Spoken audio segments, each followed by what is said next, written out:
I am absolutely thrilled to be here along with all of you because this community matters. Our voices do matter. They're new voices, but some of them have been in the community for 50 years. And the gentlemen who would like to run the city do care about our voices, and they, for the most part, are here. So please, let's give a nice warm round of applause to all the candidates who are here. Second Ward Alderman Bob Fioretti. Businessman and philanthropist Dr. Willie Wilson. And Jesus Chuy Garcia, Commissioner for Cook County.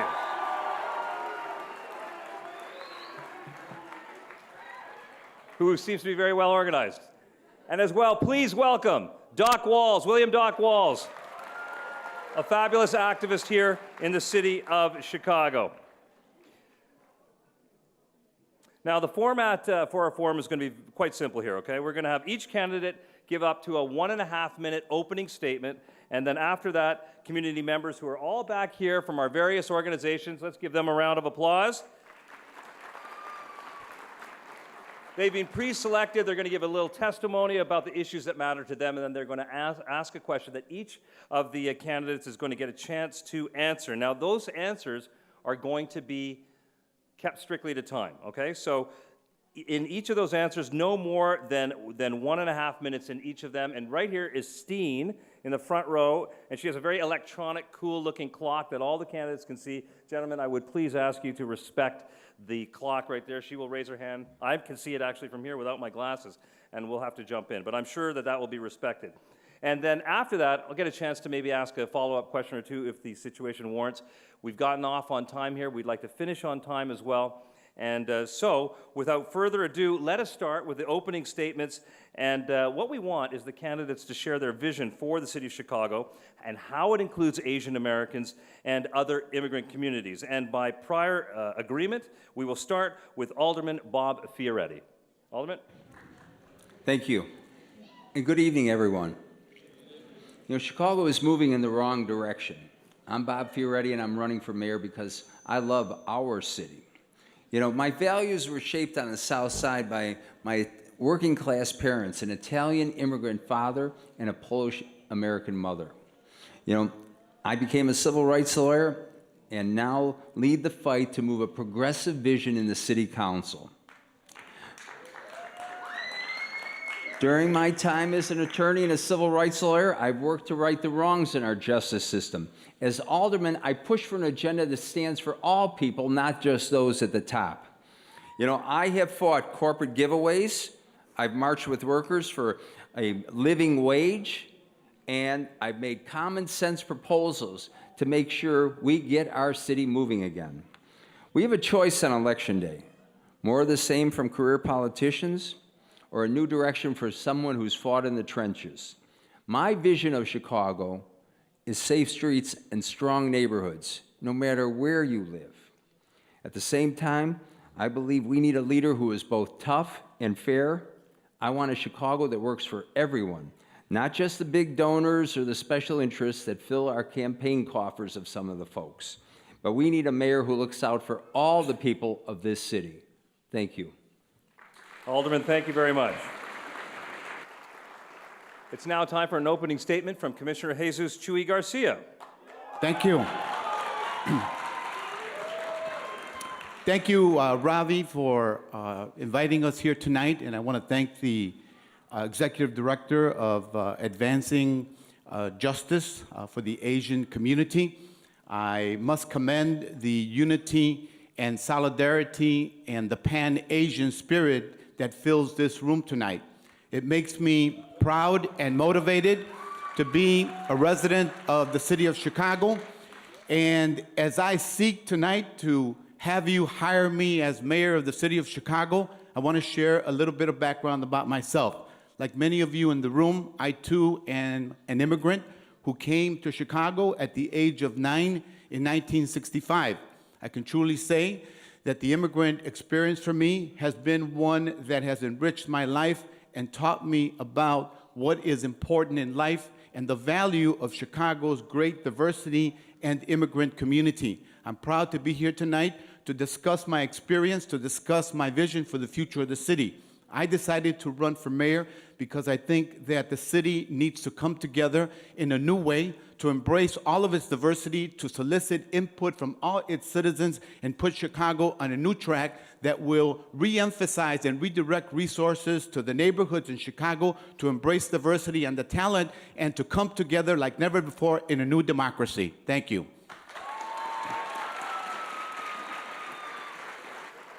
Commissioner, thank you very much.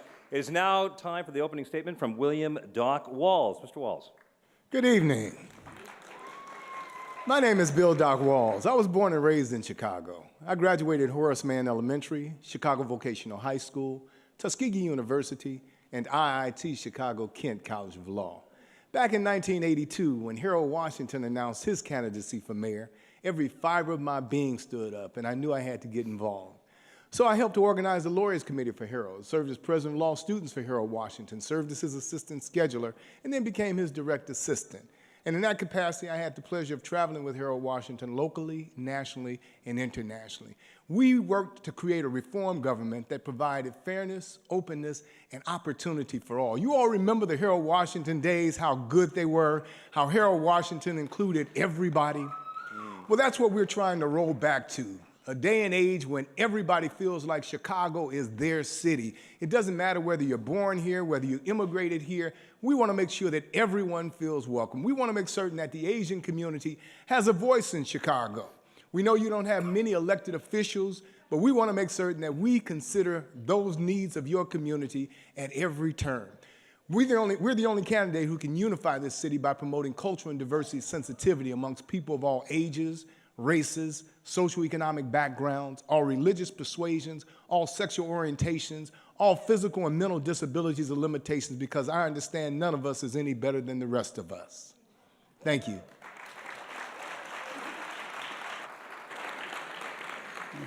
Mr. Walls, thank you very much. And now it is time to hear from Dr. Willie Wilson.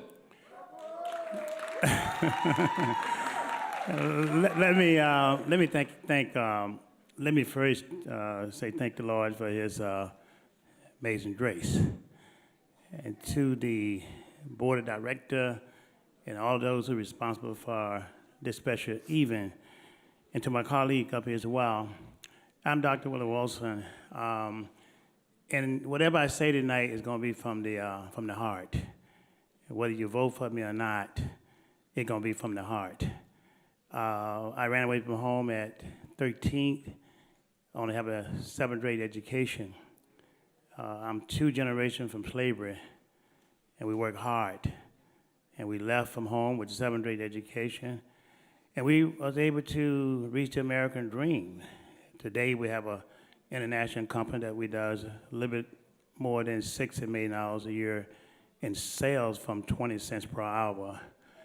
And so what we do today is donate dollars to community and churches and things. I'm not taking a salary or nothing like that. I'm not taking money from anybody so that I don't owe anybody anything. I'm here to work for you all. I understand your need and concerns. We go through a struggle every day in life. God made us all equally. And I come to you tonight, from the heart. If I win your vote, thank you. If not, thank you for having me here. All right. Popcorn. Dr. Wilson, thank you very much. Now we're going to get into our questions, and I'm going to start a little bit off script. We actually are going to start with a little bit of news of the day, gentlemen, because, of course, the press corps is amply represented right here, and it is not a Pan-Asian question. It's very simply about the mayor, and you'll bear with me, but you know that the mayor has a track record, and we'll get into the Asian stuff in a second, but you know the mayor apparently has a track record of incurring and not paying his red light camera tickets with his motorcade. And this is a story that has been out there with ABC7, and I don't just mean it in that regard, but apparently the mayor was asked again about it today. After having not paid a bunch of tickets, he paid them. There were another 5 that haven't been paid. He says, I'll pay them. Would any one of you, or all of you, like to react to the mayor's statement? Let me start with you. Let's start with you, Dr. Wilson, because you were last before. Well, I think that the red light camera, he should take and not only pay for his, but he should pay for every citizen that got one. That's my comment. Dr. Wilson, thank you. I would ask everybody to please keep your voices down. And this is the conversation tonight that matters, just for a little while. Thank you very much. Next, let us hear from William Doc Walls. We're going to get rid of the red light cameras. We think they're more of a hazard than they are a help to people. As a matter of fact, you have more rear-end collisions as a result of the red light camera. Yellow has become the new red. People see the yellow, and they're programmed to slam on the brakes, and someone hits them in the rear end. 8 months ago, it was revealed that Mayor Rahm Emanuel was getting lots and lots of red light camera tickets, and now they just showed new footage. And the footage shows his motorcade moving through in a dangerous fashion through intersections, so he needs to stop. Commissioner Garcia. Hello? Okay. The red light camera program was brought on the scene under the guises of making intersections safer and protecting the safety and well-being of citizens. It's become quite clear over the past 4 years in particular that it is nothing but a way to pickpocket citizens in the city of Chicago. The red light camera needs to be scaled back, way back, to only those cameras where it's scientifically proven that it provides safety for citizens. Alderman Fioretti. Thank you. I don't believe that the red light cameras should be scaled back. They must go. And the evidence has shown that they must go. I think you've heard some of the remarks from my colleague over here. I've introduced legislation in the City Council to remove the red light cameras. There are other ways to make the intersection safer, if that's a genuine concern, without taxing those that are poor and middle class with additional fees and fines. They have to go, and they should go now. All right. Thank you, gentlemen. We will stick with our program from here forward, and I appreciate that very much. But you should know also that the mayor was invited to this forum. His staff declined, and I even talked to members of his staff earlier, and there was no real reason given unless Twit has something else to say. But that is just a fact. That is just a fact. All right. Let's get to these fabulous community activists here who want us to have some testimony and have some questions for these fine gentlemen who would like to run our city. We have a question from several youth who are representing Advancing Justice Chicago's Kinetic program. You met them right here. And if you don't know, Kinetic is a youth government and a youth empowerment and civic leadership program that focuses on recent immigrants and limited English proficient students in CPS high schools and other community-based organizations. And there are 75 Kinetic youth across various ELL classrooms, and they have worked collectively to generate a critical mass for voting right here, and they want to ask a question to the candidates. They're going to introduce themselves to you, and then they will ask their question. So I will yield. Hi, my name is Dan Tiling. I'm a student from Kelly High School, and I came from China to the United States in 2010. Thank you. Hi, my name is Philip Lee. I'm from Kelly High School too. I came to United States since 2010. Yeah, thank you. Hello, my name is Suyun Huang. I'm from China too. I came here since 2012. I graduated from Lakeview High School last year. Thank you. My name is Arturo Medina. I'm from Lakeview High School, and I came 2 years ago from Mexico. Thank you.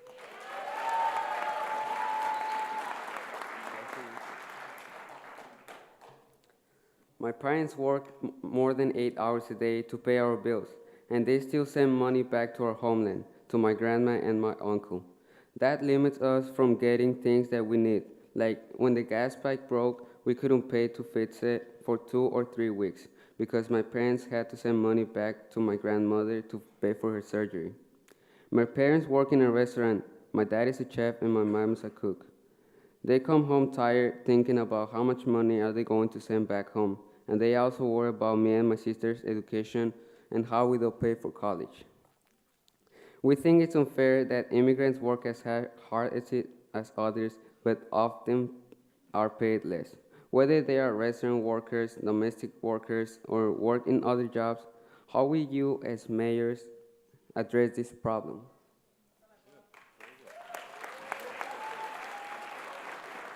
Why don't we start with Commissioner Garcia? Thank you. Thank you very much for your question, and to all the students who shared with us some of their immigrant experience being very young. First of all, immigrant workers are some of the most vulnerable workers in society because of their immigrant background, because they face challenges of not knowing the language, and because unscrupulous employers will seek to exploit them, taking advantage of their immigrant background.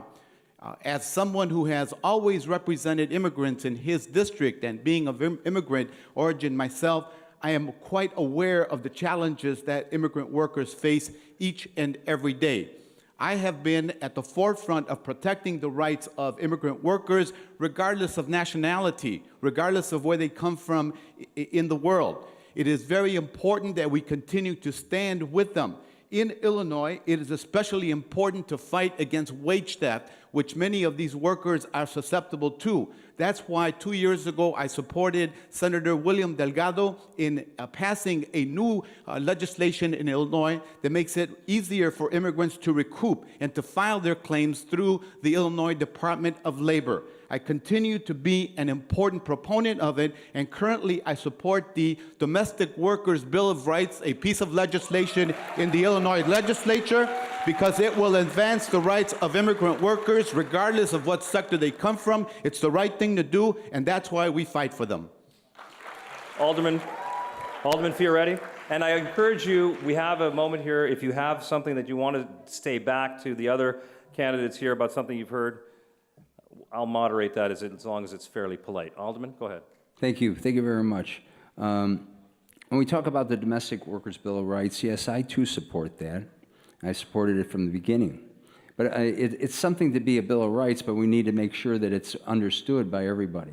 When we talk about unscrupulous employees, I have worked with attorneys a number of times to file wage theft claims. And when we talk about a bill 2 years ago that went through the Senate and the House, I too supported that bill. But what are we talking about when we need to help, as he was talking about? We need to raise the minimum wage, not $13 an hour. We need to raise it to $15 an hour to help workers across this city. We need to help small businesses to find the ways so they can make the ends meet. I've had over 14 meetings since the city council passed this so-called $13 an hour, which we won't get to until 2019, and it's only pennies above poverty. But at that point, I've listened to the small businesses, and we're finding ways to help them. But the real question that we heard was, how do we find and help?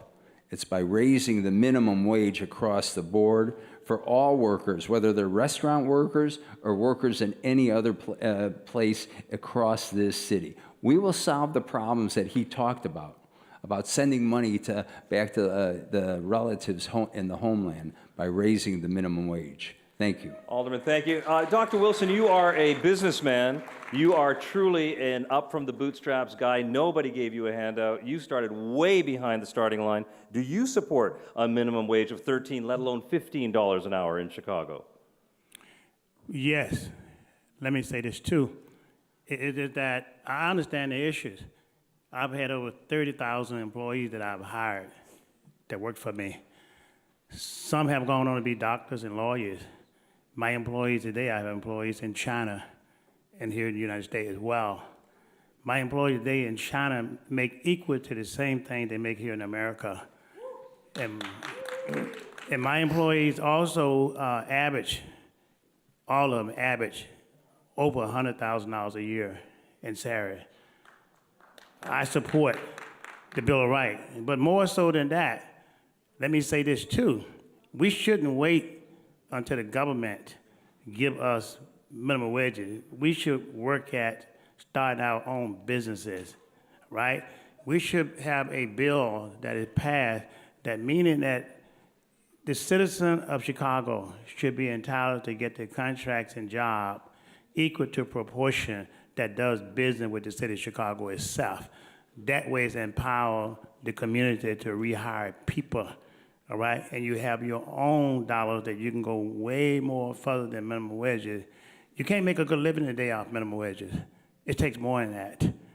Get your own business. We would set up an economic development fund to help all citizens when they get out of school to make sure they start out the right way and continue on. Mr. Walls? I too support the Domestic Workers Bill of Rights. I don't believe that anybody should be taken advantage of because of their status, be it immigration status or their inability to formally speak the language. We have to have English as a second language taught in all schools in the city of Chicago. We have to make certain that people can communicate, because it's scary enough coming to the United States and seeing all the hustle and bustle, but then to not be able to effectively communicate really makes it much more threatening. So we want to make certain that everybody's able to fully communicate, and we believe that our school system is one way to do that. We have to have a whistleblower program to protect those workers who are taken advantage of by unscrupulous employers who would underpay or take money back from workers who work all week for their families. Just like the city of Chicago has a bad landlord website, we want to make certain that we have a bad employer website, so that when whistleblowers identify those employers, they're put on blast. They are identified publicly and they're shamed into doing the right thing.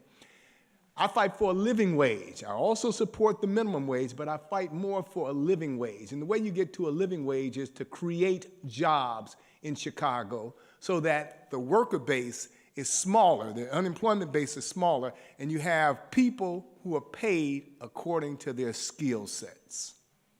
All right, gentlemen, thank you very much. Very successful business people supporting that minimum wage. Wonderful. All right, for our next question now, let's welcome Shoyan Huang from Kinetic.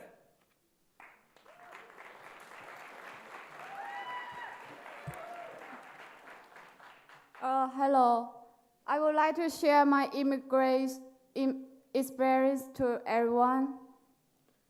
The first day I went to school, I only knew how to say my names because I have a limited English. Suddenly, the classroom was very noisy because they were laughing at me. At that moment, I felt low esteem. I said, "Am I a stupid person?" I didn't understand what the other people say, and nobody wanted to make a friend with me. Why?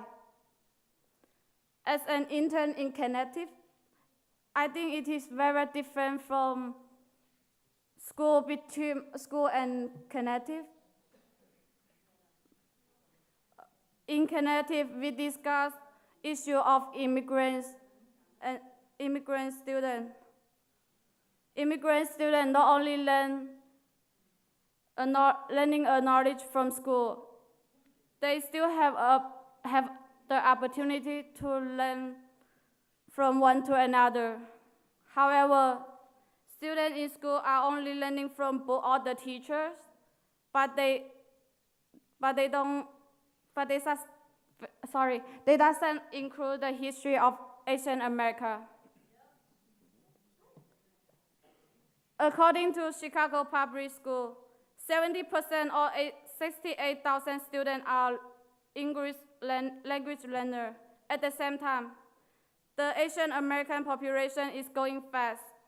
As mayor, what will you do to help ensure that our schools are accessible and culturally relevant to English language learners and immigrant students? And what is your position on Chicago having an elected representative school board? Thank you.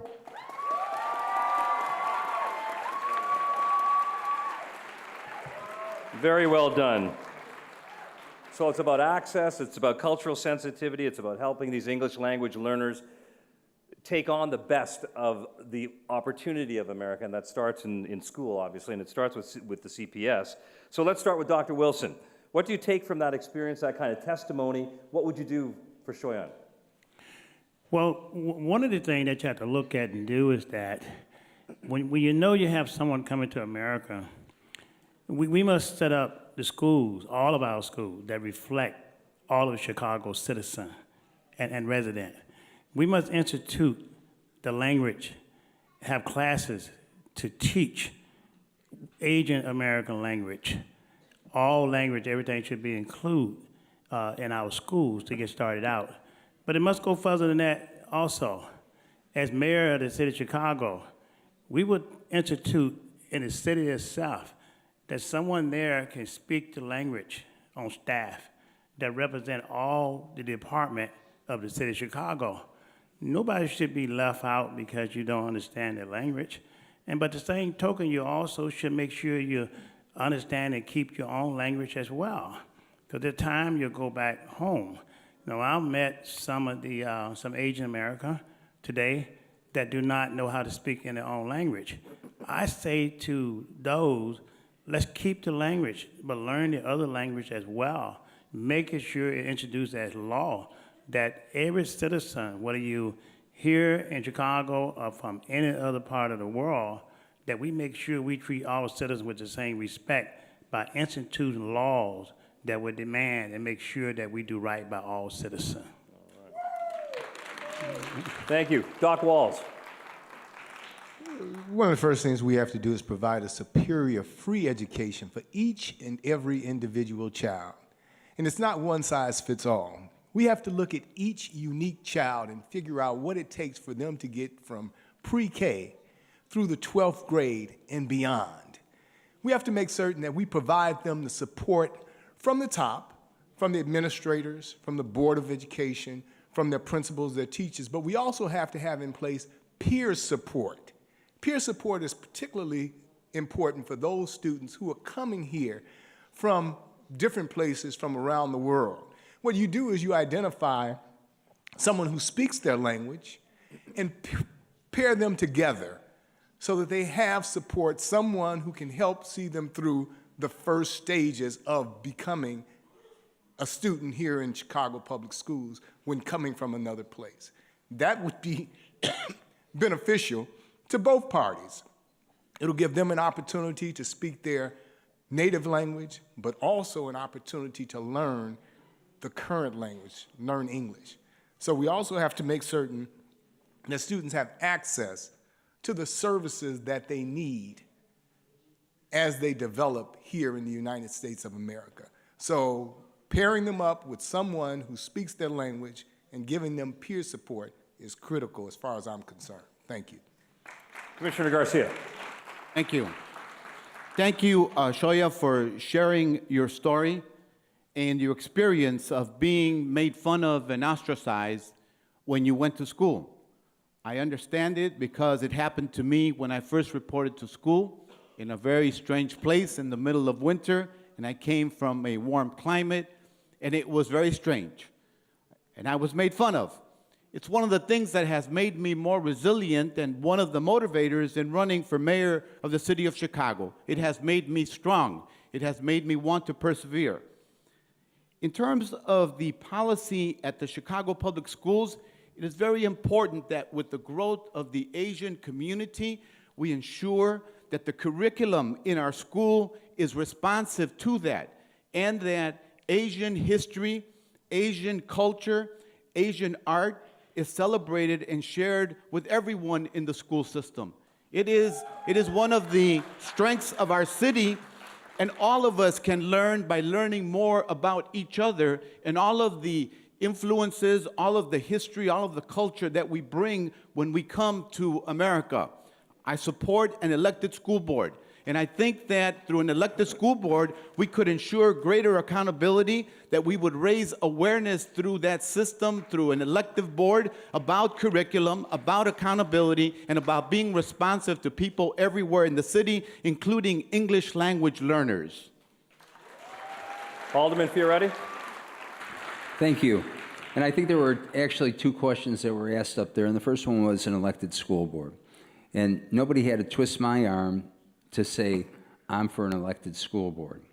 I'm the only candidate up here that has consistently fought for an elected school board across the board.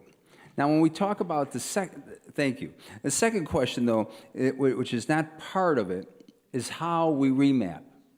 Look at what we did with, and when we talk about an elected school board, we need all the voices in there to represent the diversity of this city and not the bankers and the special interests that are controlling right now our elected, that's appointed school board. So how do we get there? Look what happened to Chinatown. How many aldermen are going to represent Chinatown in May? 3. The back of the yards, 5. You know what? We need to get rid of that kind of a system that's built upon paychecks and pensions instead of representing the people here. Now, when we talk about the language aspect that she was asking, we speak 192 languages in the Chicago public school system. We need to preserve those. We need to encourage them, and we need to. The story that we heard should never happen again under Chicago public schools. So we need to do what we can to preserve everyone as we bring them into our culture, because this city is a mosaic. It's not a melting pot. It's a mosaic. Thank you. Just on that theme, we're talking obviously about ESL in the Chicago public schools.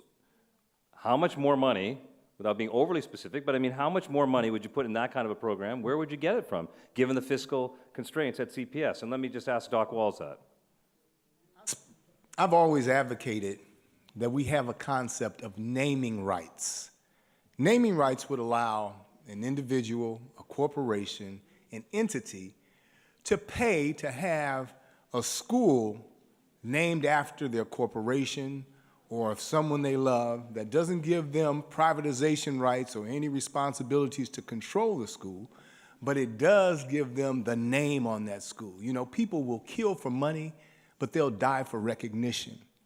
Consequently, you'll have additional capital in that school that will afford you those kinds of programs. So if it costs an additional $1 million a year to ensure that we have English as a second language and have that peer support that I talked about, provided by a corporation that wants to be involved in that community but doesn't want control of that school or control of that school system, then I'm for that. It could cost as much as $1 million if you do it right, because in addition to just learning the language, you have to learn the culture. You have to preserve the culture in that institution. And that has to be done across the board. So we don't want the taxpayers to have to foot the bill, because the taxpayers are going to say no. So we have to have innovative means. So I suggest that we use naming rights to do that, just like you do with stadiums all around the country, U.S. Cellular Field and other stadiums. All right, let's ask the same question as a follow-up to Dr. Willie Wilson. What about that? You're a businessman again. We all know about the incredible budgetary pressures at CPS and how many different kinds of priorities there are. How much more would you spend on ESL there? Well, in real life that I live in, you have to find other ways by creating new businesses to get money from. Because once you raise taxes on corporation, they pass it on down to the citizen. Your milk will cost more at the stores. Your eggs gonna cost more at the stores. You have to empower people to make sure that we got the dollars that can make a living. I will open up Mag Field, you know. It'll do about $300 million a year, you know, in revenue. I will open up, it's gonna be anyway, I will open up a new casino. You go to Joliet, our regular state, the casino survey was done, about $800 to $1 billion a year in revenue. But not only that, why not let the citizen own the casino? That way those go for taxpayers' dollars and move it down. You know, that'll help taking care of it. You amortize it out over a 5-year period of time, then you won't have to be looking for the government for handout of fighting with these problems. But on those casinos, on the Mag Field Airport, the job and the contract as well will reflect the citizen of Chicago that they can be empowered within their own community to make a decent living, so we can put behind this situation a budget. That's how I would do it as a business person. All right, Dr. Wilson, thank you very much. Let's move on to our next community question. And for that question, please welcome Ok Kyung Kim from the Korean American Community Service Organization.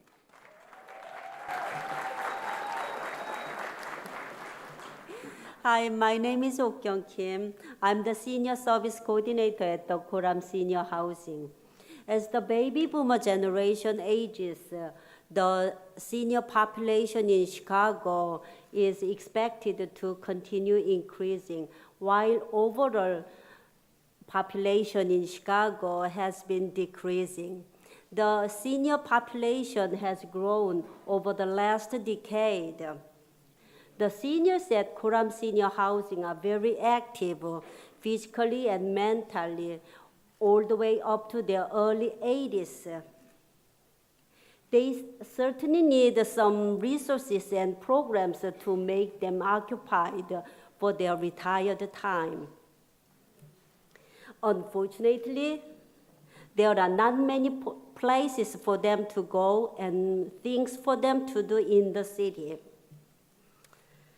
Okay, the guidance of having a meaningful time and spending their time productively is needed to improve their quality of life for seniors. This is a serious concern for many elderly Chicagoans, especially the seniors for Coram Senior Housing. My question is, how will you as mayor ensure that our seniors are able to maintain their independence and quality of life as they age?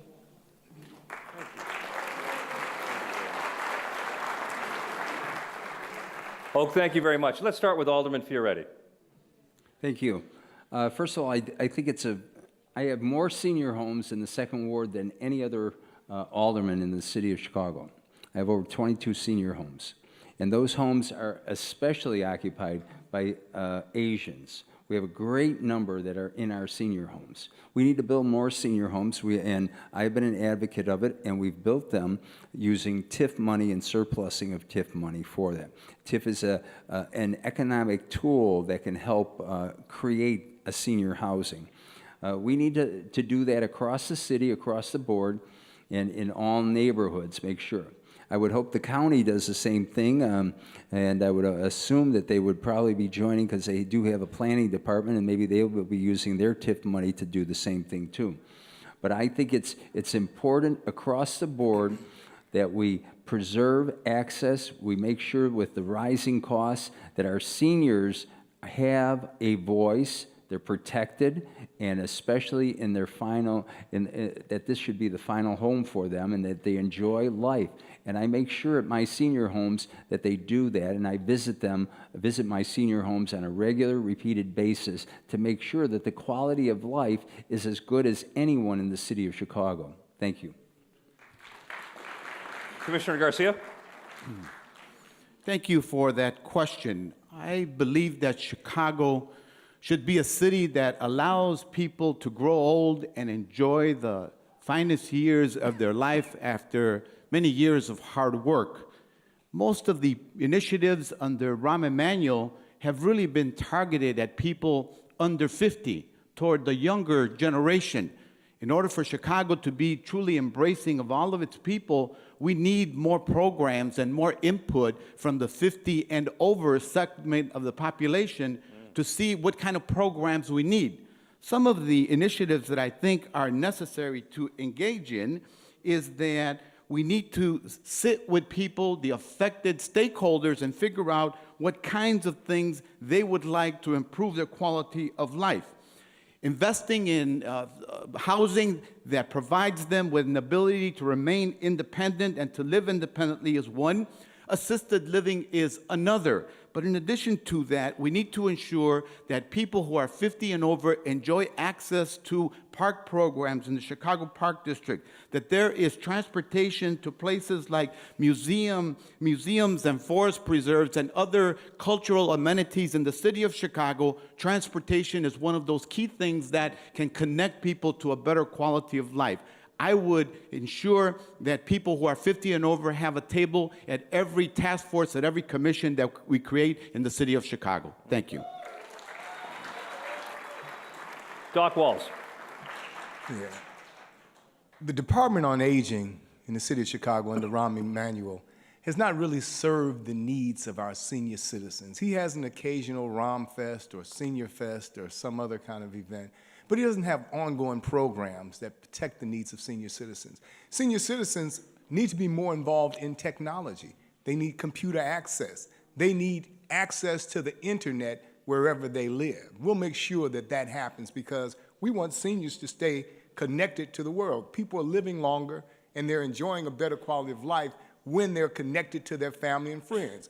Facebook, I have an aunt who's 79 years of age, I believe.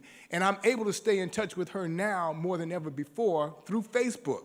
Simply, her posting things that she wants to put out there, like the meal that she just had or a new dress that she went and bought. So I'm able to stay in touch with her. We want our senior citizens to be able to do that. It keeps you younger longer. Additionally, there was a program called Circuit Breaker, some of you may remember, that used to help senior citizens get by throughout the month. Sometimes it was as much as an additional $400 a month. But now Circuit Breaker is simply used for a bus pass or to get you a break on your city sticker. We want to bring back the Circuit Breaker part that provides cash to seniors to help them get through the month. Dr. Wilson. Well, here's what I would do as your mayor, because this is a very sensitive situation for me, because I've worked hard all my life to get my mother and father from down south. Father passed away years ago, but my mother is 88 years old. And not been for myself and things like that, she couldn't make it. So I'm very sensitive to this issue. Every time I go to church on a Sunday, we give away lots of money. And when most senior citizens say I can't pay light bill, I go in my pocket and pay them fund, all right? So what I would do as your mayor, I would take these vacant city lot. We would build senior citizen home. We would take the money from the casino, the airport, and things like that. We wouldn't build them to make profit. We would build them so that we can hold the cost below what the senior citizens have income coming in. We would take each senior citizen home and put in health care facility there. So if they got ill, someone's on staff there to make sure their health and everything is taken care of. We control and own the lot.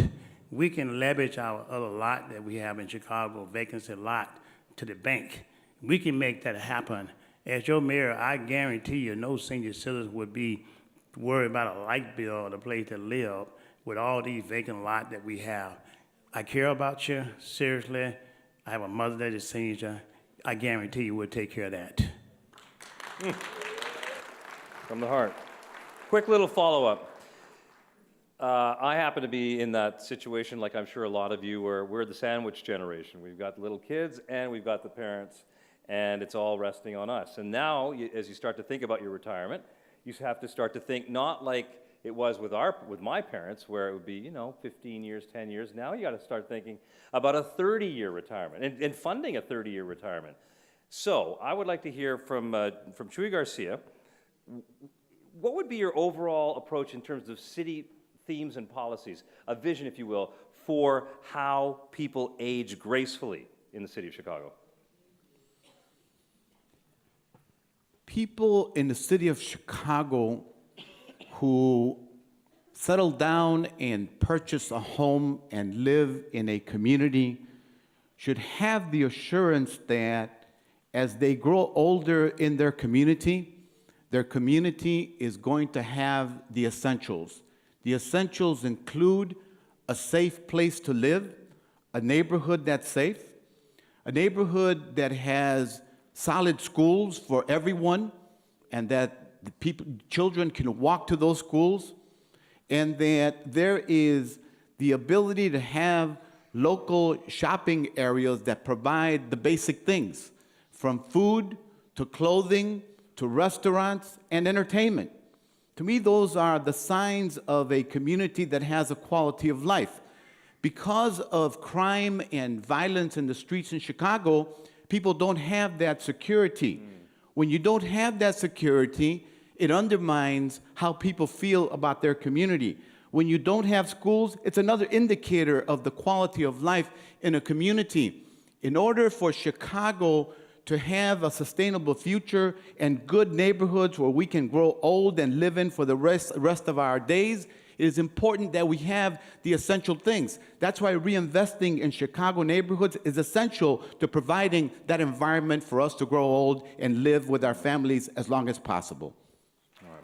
Alderman Fioretti, I'd like to get you to talk a little bit about this idea of a longer retirement and being able to do that in a city that has costs that are escalating, that has services, as we've heard, that are falling short of the mark. And if you could give us a sense of that vision, please. Well, first of all, I would ask anybody to come to the Second Ward sometime. When we talk about museum access, I've created ambassadorships with all my, not only my schools, but my senior homes, so people can go and come to the museums for free. And the museums, if they want to, can come out to the senior homes and the schools just by a call. At the same time, what we're really talking about is what is the quality of life? We all know that this longer time of living here costs more money. So what do? I've introduced more ordinances that affect senior citizens than anybody can, than probably more people that are in this audience, individual senior citizens, to help them on water exemptions, sewer exemptions, to make sure that they get the benefits that they want. And think about how many people are in here, and I bet you that's even a small number. Because we need to do what we can to help our seniors. You know, when we talk about rising costs, but that's why I say we have 22 senior homes. It's where people can come to. If you can afford to keep your parents there, God love it. But so many times, that's why we have these senior homes. That's why I have voted for affordable housing in our communities to establish more senior homes, thousands of units, not a couple of units, so people can gracefully have an area where they want to live and enjoy their days. And stay in the city. All right, Alderman, thank you. Thank you. How's everybody doing? Aren't these guys, aren't they very thoughtful? Isn't it incredible? It's a democracy in action. We're glad you're here. Our next community question, for that, please welcome to the stage from the Alliance of Filipinos for Immigrant Rights and Empowerment, Kai Mascarenas. Hello. Some of the mayoral candidates tonight have proposed hiring more police officers as part of their plan to reduce crime in Chicago.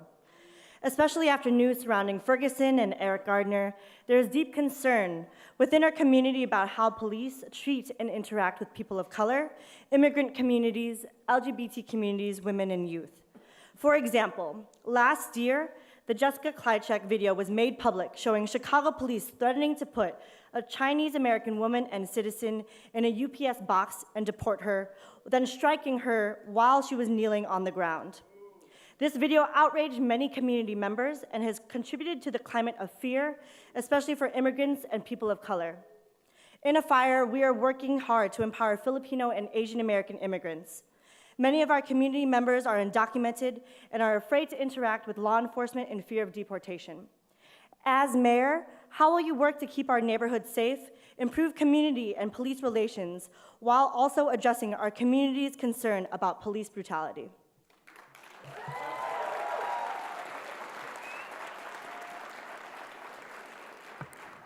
That is a topic that affects everybody. It doesn't matter what your community is. Let's start with Dr. Wilson. Well, that I'm very familiar with. 2 days ago, I held a press conference right in front of the Chicago Police Department. I challenged them on their hiring practices and make sure that it reflects the makeup of the community. Obviously, they couldn't come out and prove those numbers, all right? So I challenged them. What I would do as your mayor would make sure that the police department reflect the makeup of the community. I would have a person there that from the Asian American community that reflect the community within the police department that they can communicate the right way. Because myself as an African American, when the police pull me aside, my hand stays on the wheel, all right? I know the fear, because majority of the time, they don't look like us. We found in our research that 35% reflect the African American in terms of policing at less than 15%, right? That was just on that one. We find that all diversity, minority in the city of Chicago, it doesn't even nowhere near reach up to the standard of the police department. They are not sensitive to it. We would fire the superintendent of police, the first priority business that I would do would fire him, all right? And then after that, we will put 4 districts with different, I guess my time is up. Thank you very much, Dr. Wilson. Appreciate that. Let's go to Doc Walls. What do you think of that? We have to establish irreproachable public safety services, not just in terms of the policies, practices, procedures, equipment, training, deployment, response time, and overall performance, but also in terms of making certain that the entire police and fire department, rank, file, and command is proportionately reflective of the city's population, Black, white, Latino, and Asian. When you have people who look like you policing your community, you don't feel as though you've been invaded. And that's critical and important. It's important that we understand that the police have a job to do, but the police understand that they're there to serve and protect the people, not to be judge, jury, and executioner.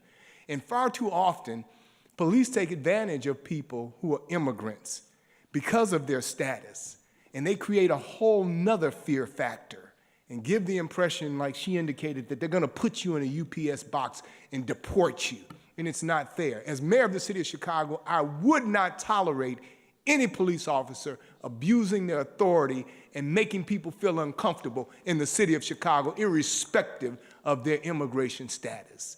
So what we have to do is make certain that we have an independent citizen review board made up of people from all across the city of Chicago who will fairly judge police officers when there's a complaint. Thank you very much.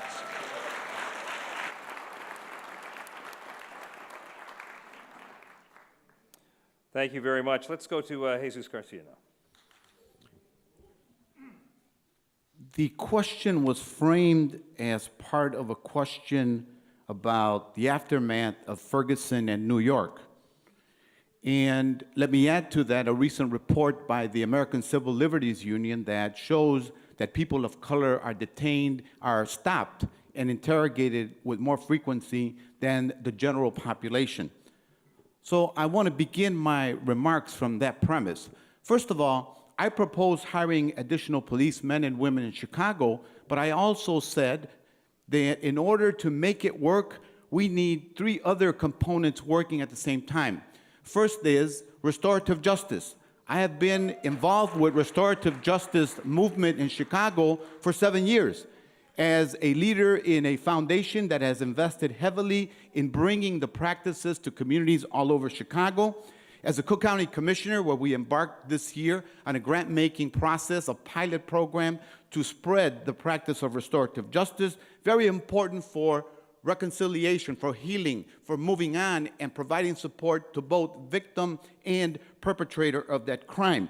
I also think we need a jobs program for young people. And lastly, we need genuine community policing that's rooted in establishing relationships of trust and mutual respect between community residents and the police. Lastly, I sponsored the ordinance at Cook County that ended, the first one in the country, all cooperation with ICE agents. Alderman Fioretti. Thank you. Thank you. I think those from the American that are here are well aware of the case where there was a raid on a massage parlor, and police from vice squads made comments that led to an eventual liability. And there was including saying we're going to send the woman back to China. The AAJ was very active in this approach here, and they asked this mayor and they asked him to address certain concerns of the Asian advancement here. And among them, they wanted the ROM to show up at a forum with the aldermen.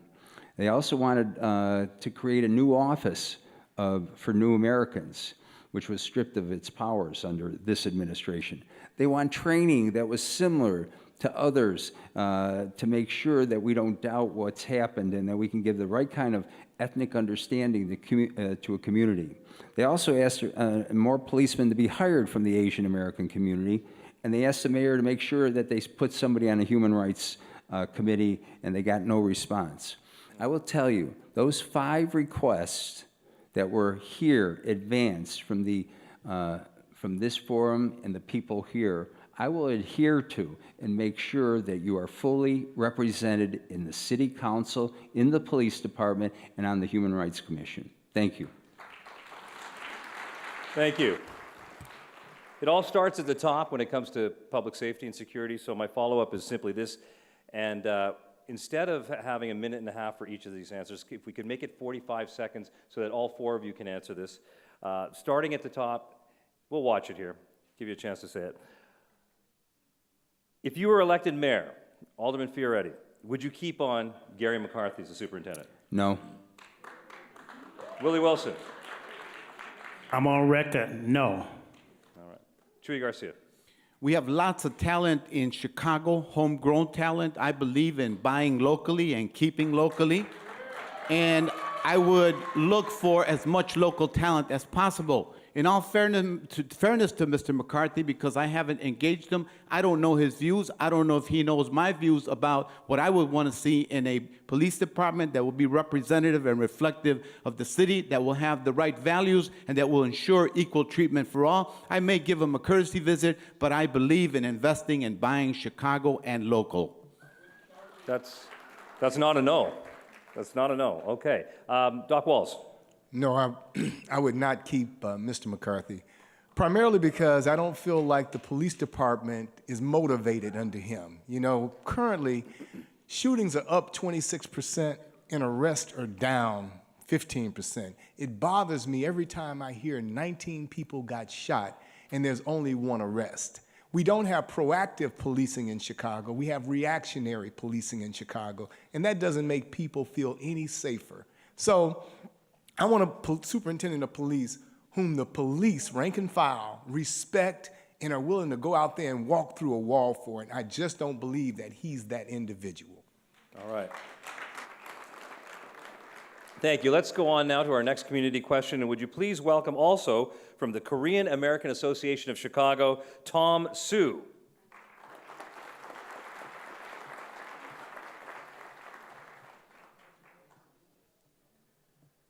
The economy of this great nation and city has long been driven by small business entrepreneurs. The Asian American community in Chicago has a long distinguished history of driving local economies through the small business development. Hello, good evening. My name is Tam Seo. I'm the president of Korean American Association of Chicago. The Korean American Association of Chicago is an umbrella organization in Korean American community throughout the Chicagoland area. And also, I'm the business owner with the several locations in the city and as well as in the suburb.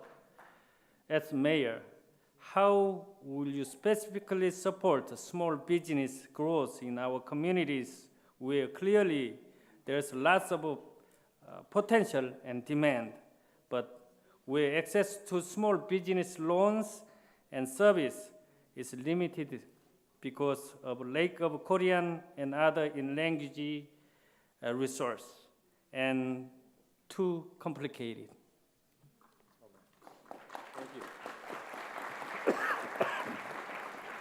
Mr. Sue, thank you very much. And I know that you speak for so many people who are the backbone of the engine of small business. Let's start with Alderman Fioretti. What do you think of that? Well, first of all, I want to say that I will support small businesses. I always have and always will. What's interesting, though, is as small, and it's not that small, the Asian American population, but they are really the second highest business owners in the state of Illinois in terms of what they do. So they are the backbone of our state. And so we have to recognize that. And we need to find programs that can help skilled people to continue. For every 10 businesses that are incorporated today, only one will be here a year from now. So we need to have micro-targeting, micro-lending, and not just out of our city treasury, but more importantly out of the banks to make sure our banks give monies to small businesses, lend monies to small businesses. I've been an advocate and a proponent of helping small businesses through an item out of the TIF programs called SPIF, Small Business Improvement Programs. Those help individuals, they're grants, not loans. They can help in a whole variety of needs. We also have additional ways out of TIF funding for small businesses. We often hear about the big business that gets the big numbers, but I do it across the board in the Second Ward to help small businesses so that they can survive here, especially in the tough economy that we saw, and that's still being a tough economy as we emerge out of this so-called recession, which has affected everyone in this room. Thank you very much. Commissioner Garcia.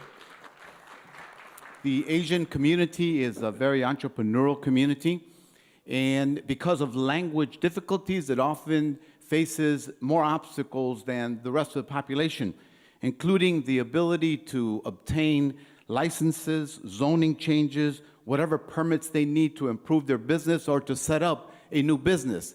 Instead of creating obstacles and claiming that you established a one-stop shop that will make it easier and that you streamline the process, if you ask business owners, they'll tell you that that doesn't exist in Chicago. So I'm not sure what city the mayor is referring to, but it is essential that we enable the community through adequate language access in the departments that are responsible for issuing these key tools to businessmen and women who are seeking to add to their local economies that create jobs and create community vitality, all of the assistance that is possible. In addition to that, I think it is essential that people in the Asian community, in the immigrant community who have special skills that can further our economic growth in the area have the opportunity to, through city colleges, enable themselves and be able to prepare themselves so that they make their skills more marketable, so that they leverage the best wage possible and ensure that we tap all of the potential of the community. Thank you. Doc Walls. I have two specific jobs creation programs and economic development programs. They go hand in hand.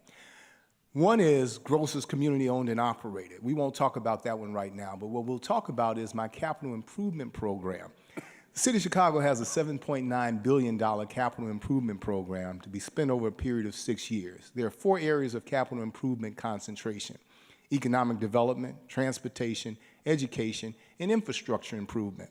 Typically, mayors use that money for infrastructure improvement. What I'll do different is I'll take $1 billion of that $7.9 billion, leaving $6.9 billion for infrastructure improvement, and I'll identify 1,000 small to medium-sized businesses across the city of Chicago that are industry and geographic diverse. And we'll give each of those 1,000 businesses a grant, not a loan, but a grant of $1 million. For jobs creation, to enable them to hire accountants and bookkeepers and people to do research and development and product development and people to handle shipping and handling.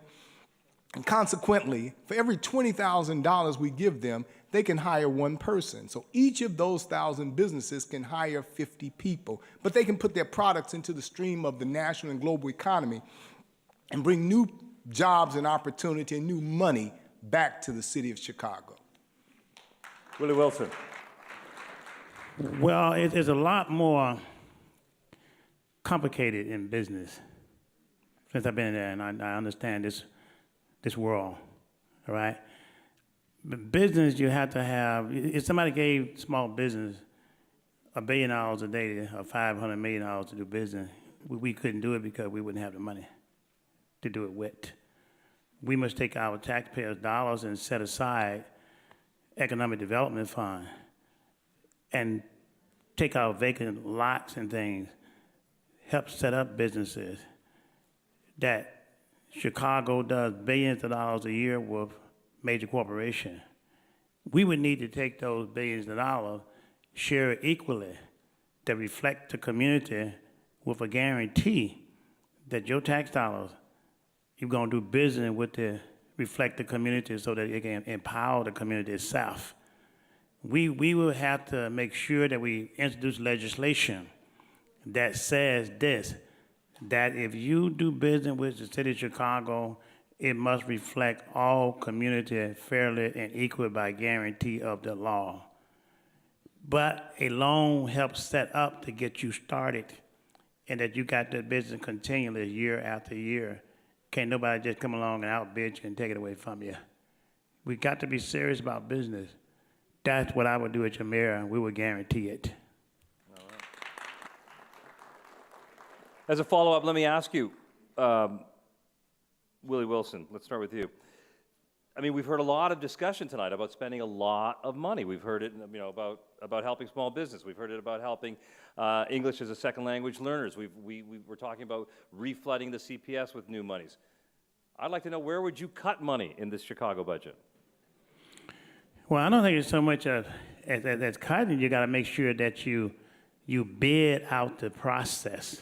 You do fair bidding, like the mayor has his favorite people getting the contract over and over again. All right, you bid it out the right way. You got people on the school board that does $4 and $5 million a year, not being bidded out the right way. You got his brother doing business with the cab situation, and his friend done these sweetheart deals. You know, that would bring down the budget there. Because if you raise taxes and cut somewhere, well, you're gonna pass on down to the public, you know? So again, the Medfield, the casino, lower taxes. Because when you lower taxes, people don't have to go outside Chicago and buy gasoline. They stay in their community and shop, and the job stays there, and they buy other goods. This is how business work. I'm telling you, I've been into it some 30 or 40 some years. Some people may call that a little bit of trickle down, but we'll leave it at that. Doc Walls, what about you? I mean, you've talked a lot about spending oodles of cash that taxpayers do not have. We all know that the city of Chicago's budget is enormous as it is. What are some things that you might cut? Chicago's budget is $8.9 billion. We're going to identify $500 million in projects that are non-essential, and we're going to put those on the back burner. Those projects that don't require us to go forward right now, that we can delay, we'll delay $500 million worth of projects. Our goal is to make certain that we don't encumber the taxpayers any more than they're already suffering under the taxing structure that we have. So to do that, one of the things I talked about earlier was naming rights. Think about it. The United Center, that's where the Bulls play basketball. United Airlines has nothing to do with the operation of the United Center. They just purchased the right to have their name on there. U.S. Cellular Field, they have nothing to do with the White Sox. We can employ that same concept here in the city of Chicago, but the programs that I talked about, the money is already there for them. Doc Walls, thank you very much. All right, let's now move on to our final question from the community for this evening. And would you please welcome Seema Qureshi from the Muslim Women and Resource Center.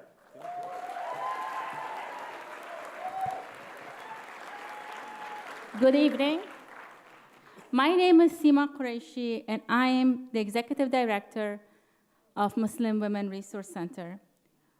1 in every 3 Asian American in Chicago are limited English proficient and struggle to get city services, whether it's calling 911 to report a crime, talking to a school teacher about their children, or opening a small business. One of our clients immigrated from Afghanistan with her husband and her 2 kids. Both her and her husband wanted to admit their child in school. They have been back and forth with the admission process, but were unsuccessful due to the language barrier and lack of bilingual staff at the school.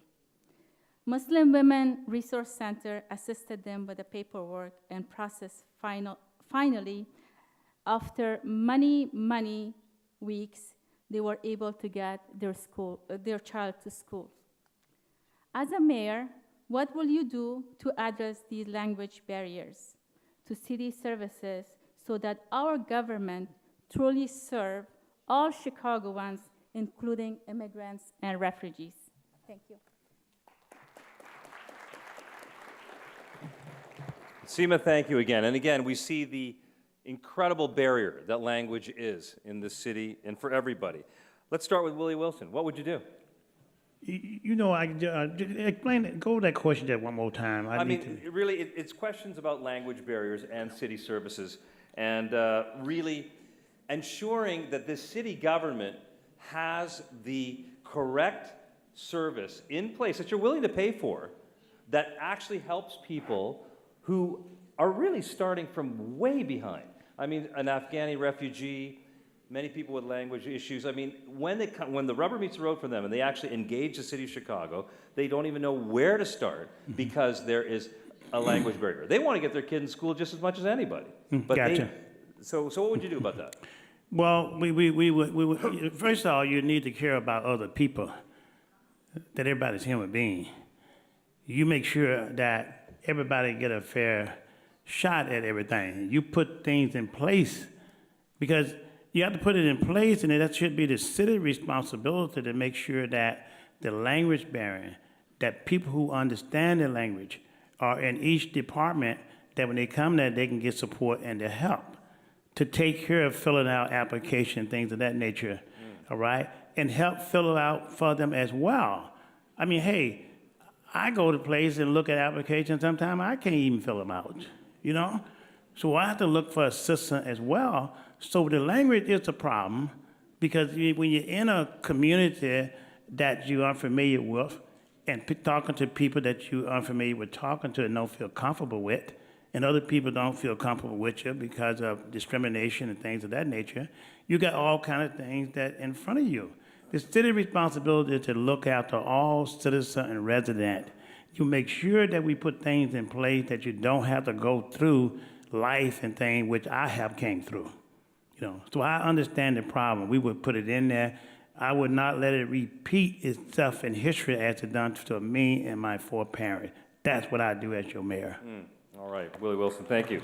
Doc Walls, what about that? These services are so critical and they're right on the front, right at the front line.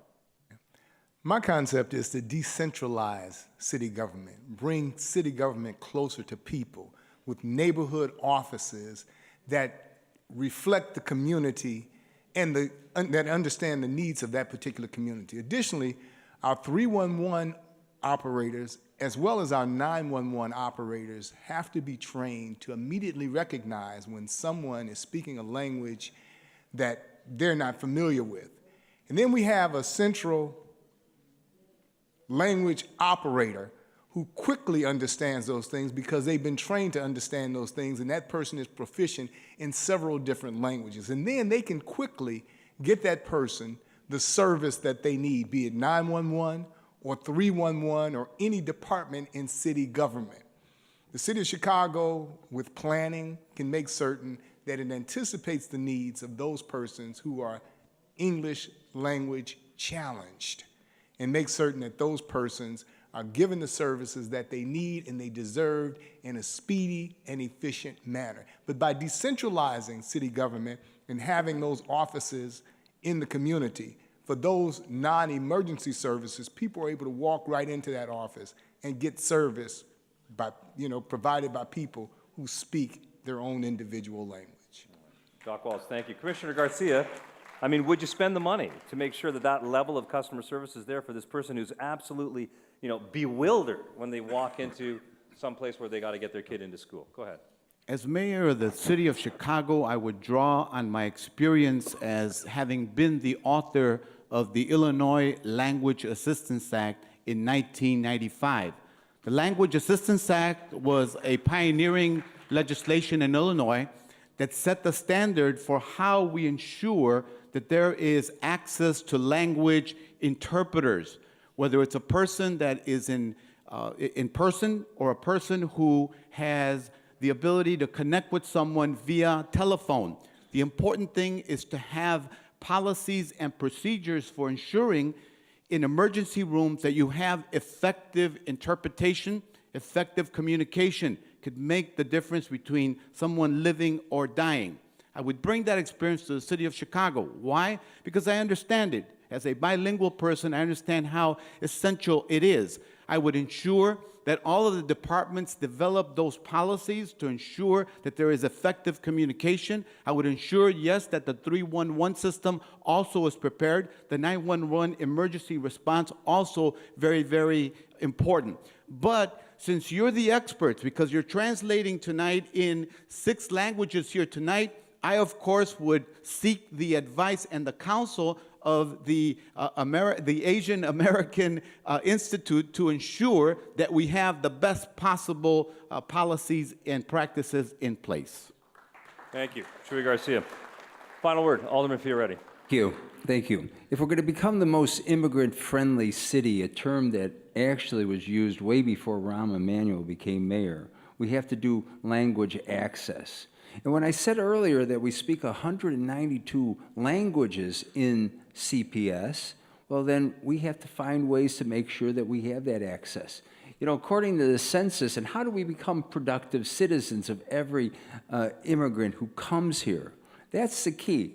And how do we use language access to help all, especially 311, we may be able to wait.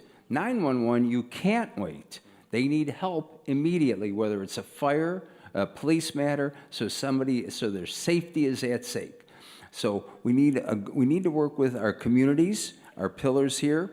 Come find ways that we can create, just like San Francisco, just like Washington, D.C. Those cities have done it. We can do it here. There's no reason why we shouldn't do it. And then when we work on language access across the board on 311, on 911, 311, and our schools, we will have a more productive society, because under the latest census, almost 35% of people at their homes do not speak English. So that means their children do the translating. We can do better for everybody across the board by language access ordinances and making this the most friendliest immigrant city in the country. Well, there seems to be unanimity about the need for this. Seema, are you happy with those answers? Sort of? Why sort of? We can do better than that. She says we can do better than that. She says we can do better than that. Advisory committee, so. Okay, Alderman Fioretti, thank you for that. The time is getting short. We need to move along to our closing statements now as we come across the 8 o'clock hour. And I want to thank you all for such wonderful, thoughtful testimony and thoughtful questions. And if you noticed, every one of those questions, those are coming from some sort of Asian American perspective or framework. They're all American questions. And I want to thank all of you for such thoughtful answers, and we'll talk about that a little bit more. But for now, let's go to our closing statements. You have 1 minute on the clock there with Steen, as you can see. And by prior agreement, we have our order. It will be Alderman Fioretti, Chuy Garcia, Doc Walls, Willie Wilson. Alderman Fioretti, you have 1 minute for your closing statement. Thank you. And I do want to thank everybody for coming out tonight. I want to thank all the associations and all the groups for asking the questions. You know, I want a Chicago that works for everyone. Again, not those big donors, not those special interests that affect it. We need a mayor who's going to look out for everyone in this city. Ask anyone at City Hall. You can ask the mayor. I'm not a rubber stamp alderman. I've stood up for the needs of all my constituents in the city and in the ward. You know, Chicago has a lot of needs. We have economic development and jobs outside of the loop. We need to resolve our crime problem. We have to solve our financial problems today and not next year, especially the pension problem. But we need to support our schools, our mental health clinics to open them up again. And at the same time, we need to support our small businesses, which are the backbone. I thank you for having me here today and sharing a vision of what I see as the future of this city. Thank you, everyone.